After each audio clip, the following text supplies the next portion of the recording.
Hello everyone, welcome to another installment of Shower Thoughts. In this video, I'm going to give you 7 tips and tricks to help improve your Commander gameplay. Traditional 60-card Magic is a hard game, but having access to nearly every card ever printed in a group of 4, with hundreds or thousands of possible interactions can be daunting, especially if you've started with Commander as your primary format. So I'm here to lend a hand, and make sure to watch until the end for a bonus tip. Also, if you can give this video a like, it really helps out the channel. Now without further ado, let's get into it. My first tip is play some 60-card Magic.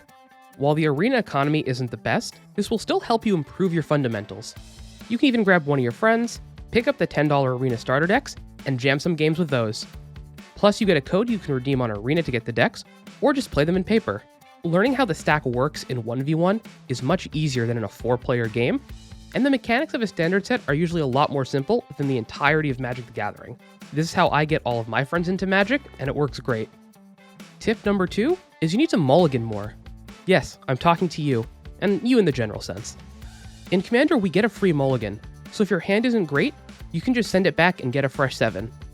There is always a chance you get a worse hand, but as they say, them be the beats. Variance is part of the game, so don't be afraid to embrace it, because every time you mulligan a mediocre hand and get a bad one, you'll also get a great hand that will let you stomp the table. As you play a deck more, you'll understand better how to mulligan and when to. You know, if you're playing an artifact deck, you might want to keep a lot of artifact ramp versus a handful of non-artifact cards or artifact payoffs. Just because a hand has some lands and cards you can play, doesn't mean it's a good keep, so be attentive to that. Tip number 3 is force your opponents to have it. There's this great article from Reed Duke, which I'll link in the video description, called Smelling Blood. The idea at its most base form is this: force your opponents to have the answer to your card. I started playing Pioneer again, and I played in my local RCQ a few weekends ago. I went 2-3 in a lot of close games, where I forced my opponents to have the answers to lethal, or I'd win. Unfortunately, they had it on game 3 each time, but if I didn't force the issue, I definitely would have lost. How many times you've sat across from someone who is 2 blue open, and you don't just jam your win condition? No, how many times do you think they really had that counter spell?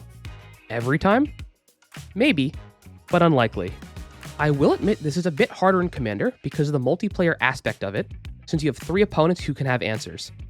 So maybe don't do this into 3 mono blue decks. So the next time you have the win on board, just go for it. I think you'll be surprised how often people don't actually have any answers to it. Tip number 4 is going to be use all of your mana.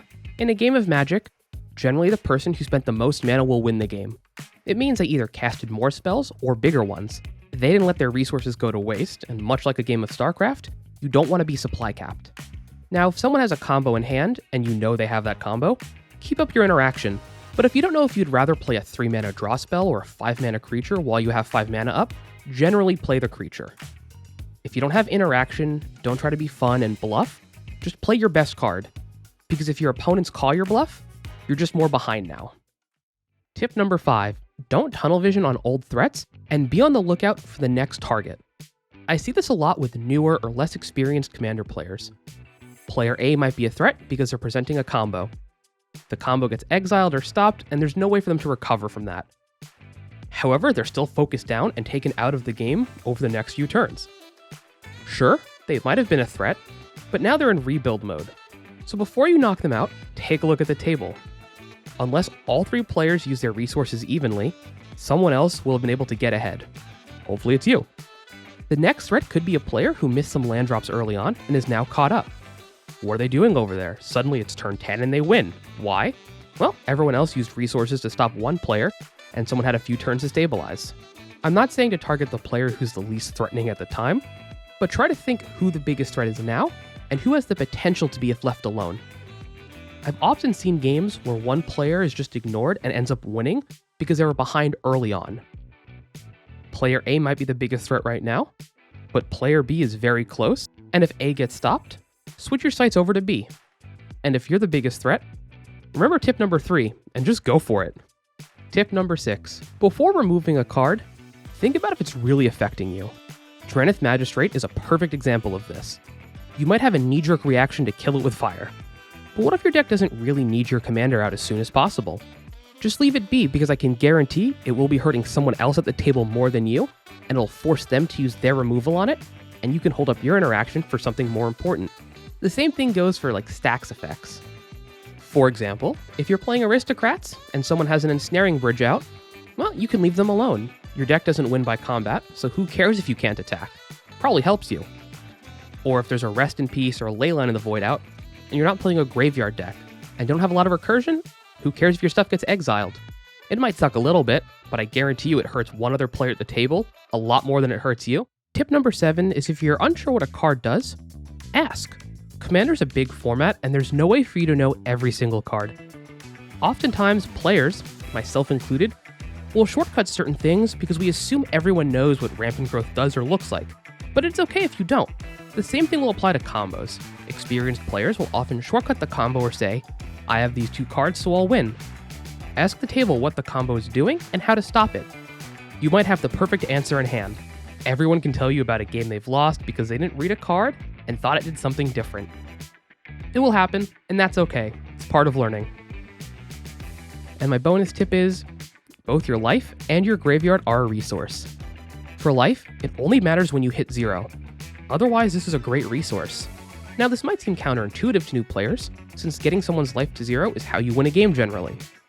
I have often seen players say, oh, I'm ahead because I have more life, but they have 3 cards in hand and a much weaker board. See, it doesn't matter if your life is 1 or 1 million when you win. And in Commander, there are so many alternate win conditions that don't care about your life total. You have Commander damage, Infect, cards that just let you win the game, or infinite damage combos. And depending on your commander or how your deck functions, think of the graveyard as a second hand. Your hand is capped to 7 cards, but your graveyard doesn't have a limit. So if you have 50 cards in your graveyard and 2 cards in hand, well, it's like you have a 52 card hand essentially. This will be commander dependent, but it's something to think about going forward. And with that, thanks for watching. Special shout out to my patrons shown on screen here. If you'd like to join them in supporting the channel, you can find my Patreon linked in the video description below. Also, check out my articles over at the Commander's Herald. As always, this has been Ben with BRBMTG, and remember, always wash your hands.